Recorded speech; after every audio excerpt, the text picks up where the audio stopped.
ঝুমকির সব চক্রান্ত ভেস্তে দিয়ে নিজের অজান্তেই ছুটিকে ভালোবেসে কাছে টেনে নিল অভি।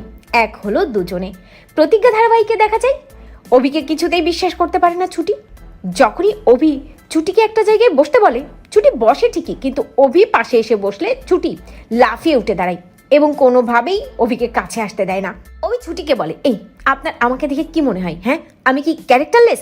কিন্তু ছুটি বলে, আমি সেটা জানি না, তবে সাবিত্রীদি বলেছে ছেলেদেরকে এত বিশ্বাস করতে নেই। অভির খুব লেগে যায় কথাটা। অভি বলে যে আপনি কিন্তু অভিমন্যু শঙ্কর রায়কে বারবার অপমান করছেন। আর শুনুন, এ বাড়িতে আপনার এই একটা বছর কিভাবে চলতে হবে, কি করতে হবে সেটাতে ফোকাস করুন, আর আমি সেটা আপনাকে বুঝিয়ে দেওয়ার চেষ্টাই করছি। এদিকে আসুন, বসুন এখানে। কিন্তু ছুটি বসতে চায় না। অভি ধীরে ধীরে ছুটির দিকে এগিয়ে যায় এবং ছুটিকে দেওয়ালের সাথে চেপে ধরে ছুটিকে বলতে থাকে যে আমি অন্য ছেলেদের মতো নই, আমাকে আপনি বিশ্বাস করতে পারেন। আমাকে দেখে কি আপনার বাঘ ভাল্লুক মনে হয়? তবুও ছুটি ওই চিল্লাচিল্লি করতে থাকে। ঠিক তখনই ওই ঘরের দিকে আসতে থাকে অভির মা। যখনই অভি দরজাটা খোলে আর রেগে গিয়ে ছুটিকে বলতে থাকে, যান না যান, বেরিয়ে যান, আপনি তো কোথায় চলে যেতে চাচ্ছেন, তাহলে যান। অভির মা সামনে এসে দাঁড়ায় এবং জানতে চাই যে তোরা কি সত্যি বিয়েটা করিসনি, তবে কি সবটাই নাটক? তখনই ছুটি মনে মনে ভাবে মনে হয় একটু বেশি বাড়াবাড়ি হয়ে গেছে। কথাটা ঘুরিয়ে নিয়ে ছুটি বলে, না না, আসলে ওর তো জল পিপাসা লেগেছিল, আমাকে একটু জল এনে দিতে বলছিল, তাই আমি বাইরে যাচ্ছিলাম আর কি। অভির মা অভিকে বলে, অভি তোর সাথে আমার কথা আছে, চল বাইরে চল। ছুটি ঘরেই থাকে। অভির মা অভিকে আলাদা ডেকে নিয়ে বলতে থাকে যে লেগেছে না, আমি তোকে চটটা মেরেছি, কষ্ট পেয়েছিস বাবা, কিন্তু তুই তুই এভাবে বিয়েটা করলি, তুই মাকে একটাবার কথাটা বলতেও পারলি না, তুই ছুটিকে ভালোবাসলি কবে? অভি বলে যে ওই যে মহাআরতির দিন থেকে ছুটিকে আমি ভালোবেসে ফেলেছিলাম। আসলে আমি পরীকে হারিয়েছি তো, তাই আমি কিছুতেই আর ছুটিকে হারাতে চাইনি। তোমরা যাকে পরি বলে ভাবছো, আমি তাকে পরি বলে মানতে পারছি না, আর তার জন্যই আমি ছুটিকে বিয়ে করেছি। অভির মা অভিকে বলে, বিয়ে যখন করেছিস বাবা, তখন মা হিসেবে তো আমাকে মেনে নিতেই হবে।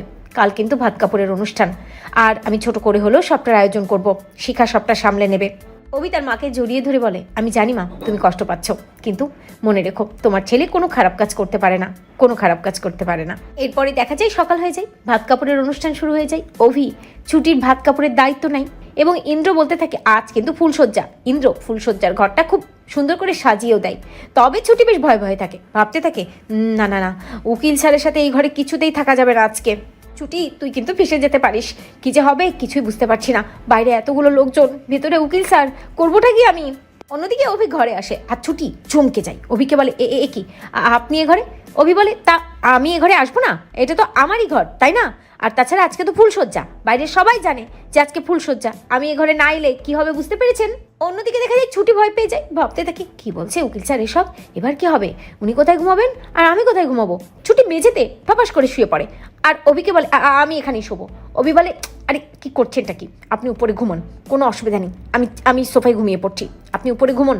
তবুও ছুটি ঘুমোতে চায় না, ভয় পেয়ে যায়। অন্যদিকে ঝুমকি মনে মনে ভাবে, ফুলসজ্জা তো আজকে, না না, কিছুতে আমি এই ফুলসজ্জা হতে দেবো না। তো বন্ধুরা, তোমরা এটাই চাও তো যে ঝুমকি সব বাধা টপকে ভালোবেসেই যেন অভি ছুটিকে কাছে টেনে নেয়? কমেন্ট করে জানাতে ভুলো না।